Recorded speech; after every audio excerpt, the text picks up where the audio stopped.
வணக்கம் மக்களே. நம்ம கார்த்திக் கதையில பிப்ரவரி 13 என்ன நடக்க போகுது அப்படிங்கறத பத்தி தாங்க இந்த வீடியோல இப்ப நம்ம பார்க்க போறோம். இந்த வீடியோவுக்கு மறக்காம லைக் பண்ணிக்கோங்க. நீங்க லைக் பண்றதுதான் எங்களுக்கு அடுத்த வீடியோ போடுறதுக்கு ரொம்பவே இன்ட்ரெஸ்டிங்கா இருக்கும்.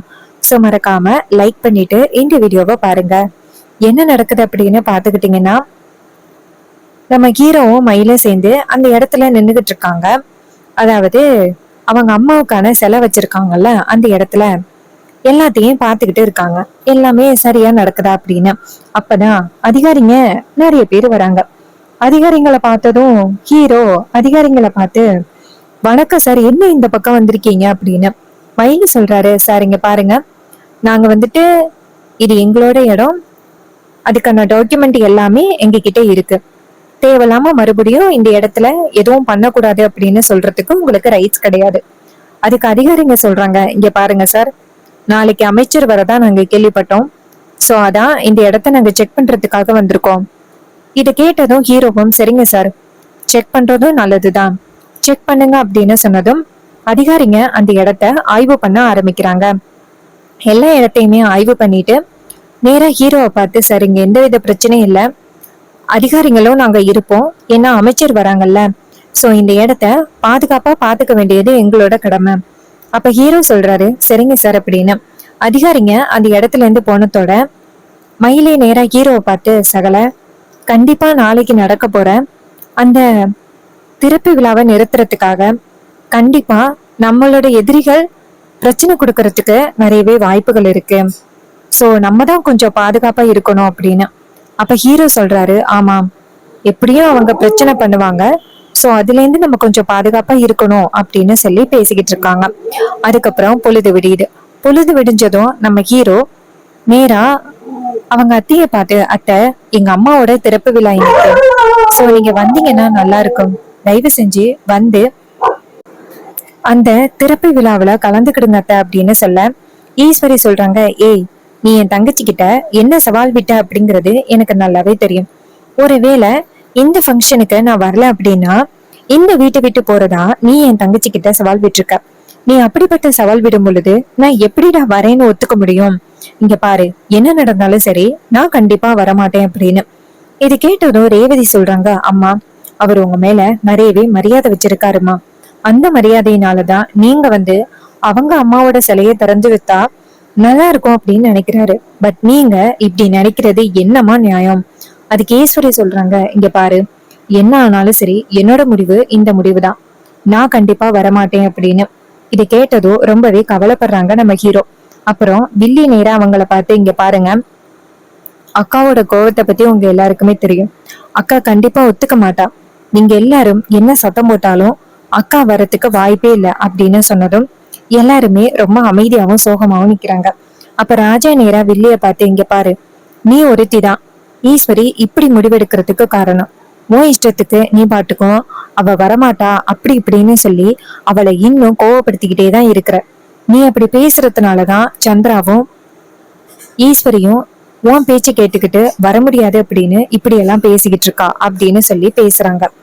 அப்போ ஹீரோ சொல்றாரு, என்னால இங்க எந்த பிரச்சனையும் வேண்டாம், எல்லாரும் அமைதியா இருங்க அப்படின்னு சொன்னதும் அவங்களும் சரி அப்படின்னு சொல்லிட்டு அமைதியா நிக்கிறாங்க. அப்ப நம்ம ஹீரோ என்ன பண்றாருன்னா, சரி, அம்மாவோட அந்த திறப்பு விழாவுக்கு யாராருக்கு வரணும் அப்படின்னு ஆசை இருக்குதோ அவங்க மட்டும் வாங்க, நான் கம்பல் பண்ணல அப்படின்னு. ராஜா சொல்றாரு, என் தங்கச்சியோட சிலை திறப்பு விழாவுக்கு நான் வராம இருப்பேனா? நான் வர மாப்பிள்ள அப்படின்னு சொன்னதும் ரேவதி நேரா சொல்றாங்க, என் ஹஸ்பண்ட் எங்க இருக்காரோ அங்கதான் நானும் இருப்பேன் அப்படின்னு. நேரா எல்லாரும் கிளம்புறாங்க. வில்லி நேரா அவங்க அக்காவை பார்த்து, பாத்தியாக்கா, இந்த வீட்டுல உன்னை எப்பவோ இவங்க எல்லாரும் சேர்ந்து அனாதை ஆக்கிட்டாங்க, அவங்க இஷ்டத்துக்கு இப்ப முடிவெடுக்க ஆரம்பிச்சுட்டாங்க, இப்ப எல்லாம் உன் பேச்ச கொஞ்சம் கூட கேக்குறதும் இல்ல, மதிக்கிறதும் இல்ல. இது கேட்டதும் ஈஸ்வரி சொல்றாங்க, ஆமா சந்திரா, நல்லாவே தெரியுது, இவங்க யாரும் இப்போ என் பேச்ச கேக்குறதும் இல்ல, மதிக்கிறதும் இல்ல அப்படின்னு சொல்லிட்டு ஈஸ்வரி அந்த இடத்துல இருந்து கிளம்புறாங்க. சரிவா, அமைச்சர் ரொம்ப முக்கியமான ஒரு ஃபங்க்ஷனுக்கு நம்மளை கூப்பிட்டுருக்காங்க, வா போகலாம் அப்படின்னு சொல்லிட்டு கிளம்புறாங்க. அதுக்கப்புறம் ஹீரோ நேரா அந்த ஃபங்க்ஷன்ல நிக்கிறாரு. அமைச்சர் கூட சேர்ந்து ஈஸ்வரியும் வராங்க. ஈஸ்வரி அந்த திறப்பு விழா நடக்கிற இடத்த பார்த்துட்டு ரொம்ப அதிர்ச்சி ஆகுறாங்க.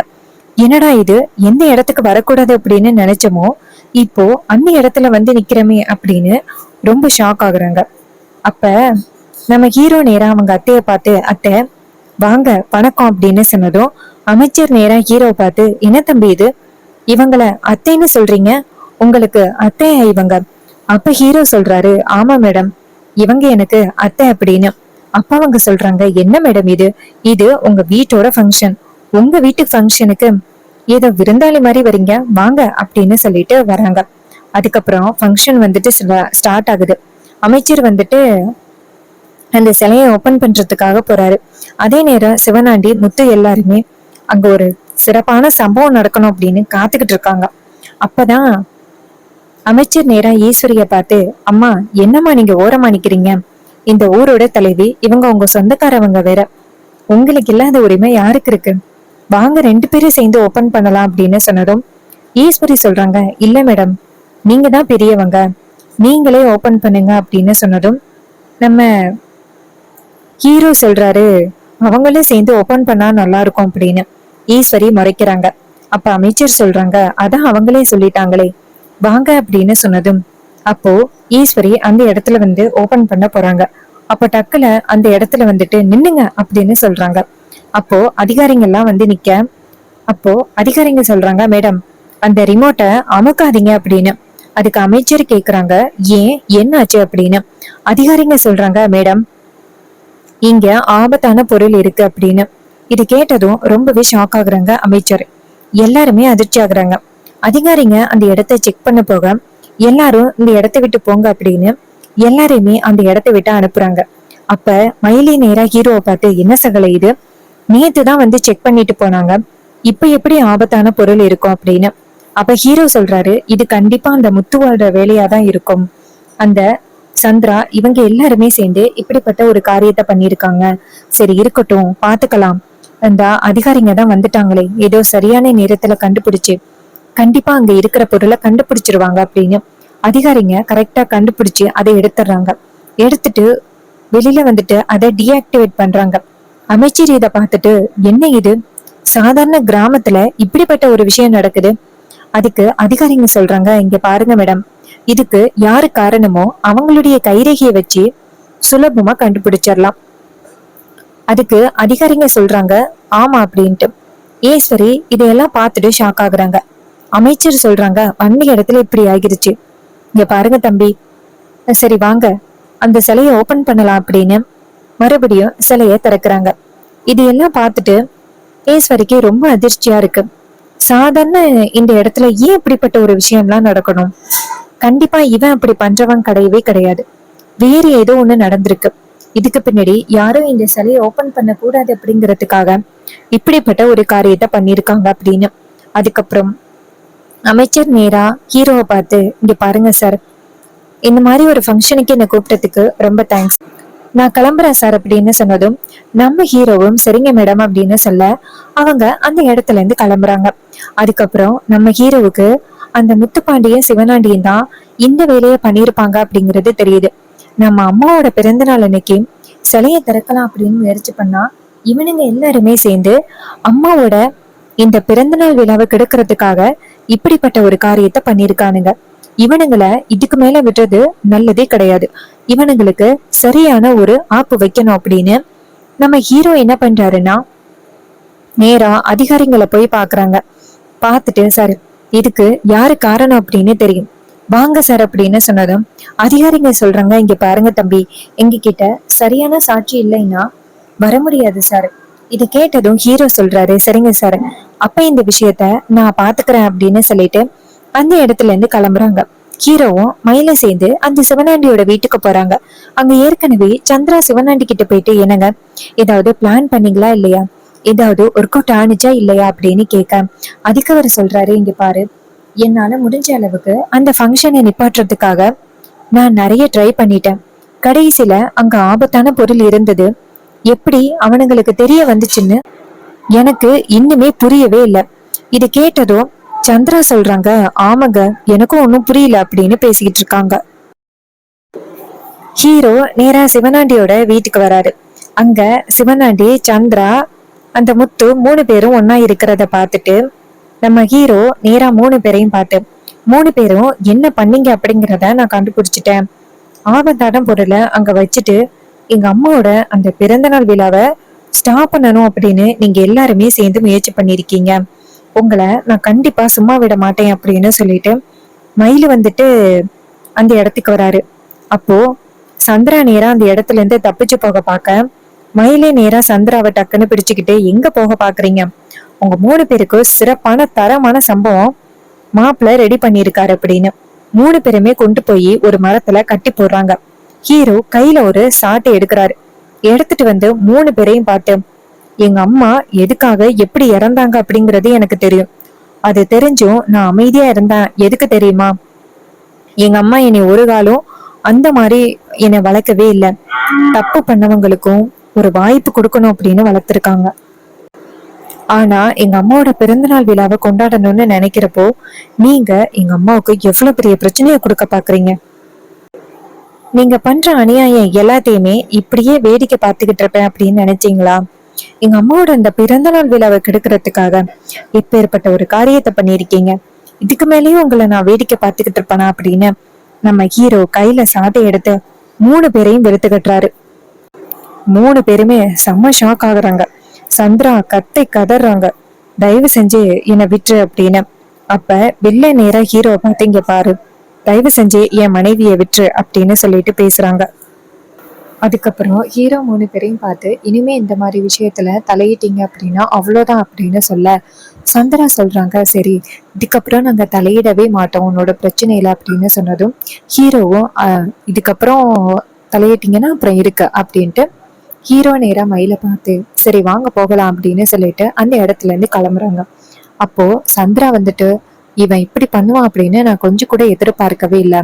அதுக்கு சிவனாண்டி சொல்றாரு, இல்லையா பின்ன, சரி அவன்கிட்ட இருந்து தப்பிச்சாச்சு, நம்ம இந்த இடத்த விட்டு போகலாம். கண்டிப்பா நம்ம மேல கை வச்சதுக்கு அவன் கண்டிப்பா பதிலடி சொல்லியே ஆகணும் அப்படின்னு. அதுக்கு வில்லி சொல்றாங்க, ஆமாங்க சரிங்க கிளம்பலாம் அப்படின்ட்டு அந்த இடத்துல இருந்து கிளம்புறாங்க. நம்ம ஹீரோ என்ன பண்றாருன்னா அவரும் அந்த இடத்துல இருந்து கிளம்புறாரு. 2 பேருமே நேரே வீட்டுக்கு போனதோட மயிலே நேரா ஹீரோவை பார்த்து, சகல இதுக்கப்புறம் நம்ம விஷயத்துல அவங்க தலையிடவே மாட்டாங்க. அப்படி தலையிட்டா அவங்களுக்கு என்ன நடக்கும் அப்படிங்கிறது கண்டிப்பா அவங்களுக்கு புரிஞ்சிருக்கும் அப்படின்னு ரொம்ப சந்தோஷமா பேசுறாங்க. அதுக்கப்புறம் ரேவதி அங்கேருந்து ஓடி வந்து என்ன ஆச்சு அப்படின்னு சொல்லி கேட்க, அதுக்கு ஹீரோ சொல்றாரு, இன்னைக்கு சின்னத்துக்கு தரமான சம்பவம் கொடுத்தாச்சு, இனிமே நம்ம பிரச்சனை எதுலையுமே அவங்க தலையிட மாட்டாங்க அப்படின்னு. இத கேட்டதும் அவங்களும் சரி அப்படின்னு சொல்றாங்க. கண்டிப்பா தன்னோட அம்மாவோட பிறந்த நாளை கெடுக்க முயற்சி பண்ண அந்த 3 பேரையும் நம்ம ஹீரோ கண்டிப்பா சும்மா விட மாட்டாங்க. இது எல்லாமே அப்கமிங் எபிசோடுல ரொம்ப ரொம்ப இன்ட்ரெஸ்டிங்கா நடக்க போகுது.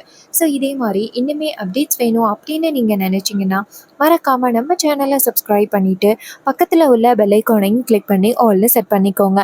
இப்போ ரீசெண்டா இருக்கிற இந்த கதைகள் எல்லாமே சுத்தமா சுவாரஸ்யமே இல்லாம இருக்குது. அதனால தான் வியூஸ் அதிகம் போக மாட்டேங்குது. வியூஸை பற்றி பிரச்சனையே இல்லைங்க. பட் நம்ம கார்த்திக் ஒரு இம்பார்ட்டண்ட்டான ரோல் கொடுக்காம இருக்காங்களே அப்படின்னு தான் கவலையாக இருக்குது. அவர் மாசாக பார்த்தோம். நம்ம அவருடைய லாஸ்ட் சீரியல்ல அவர் எந்த அளவுக்கு இருந்தார் அப்படிங்கிறத நம்ம எல்லாருக்குமே தெரியும். எந்த அளவுக்கு ட்ரெண்டிங்கில் இருந்தார் அப்படின்னு கூட தெரியும். பட் இப்போ அவருடைய மாஸ் இல்லை, அவருடைய அந்த லவ்வபிள் சீன்ஸ் இல்லை, எதுவுமே இல்லாமல் ரொம்பவே கதை ரொம்பவே மக்கையா இருக்கு. எப்படின்னா அந்த ஆபத்தான பொருள் வைக்கிறது, அப்புறம் அந்த கோவில், இதே மாதிரி தான் அந்த கதையை அப்படியே திரும்ப திரும்ப கொண்டுட்டு வராங்களோ அப்படின்னு தோணுது. ப்ளீஸ் தயவு செஞ்சு அந்த கதையை மாற்றுங்க. அப்போ தான் எங்களுக்கும் பார்க்க இன்ட்ரெஸ்டிங்காக இருக்கும், ரிவ்யூ சொல்கிறதுக்கும் ஹாப்பியாகவும் இருக்கும். வியூஸை பற்றி பிரச்சனையே இல்லை. நமக்கு வேண்டியது நம்ம ஹீரோவுக்கு ஒரு சூப்பரான ஒரு ரோல், ஒரு இம்பார்ட்டண்ட்டான சீன், அதுதான் வேணும். எப்போ நடக்கும் அப்படின்னு எனக்கும் புரியல. சரி பார்ப்போம் இன்னும் என்னெல்லாம் நடக்க போகுது அப்படின்னு.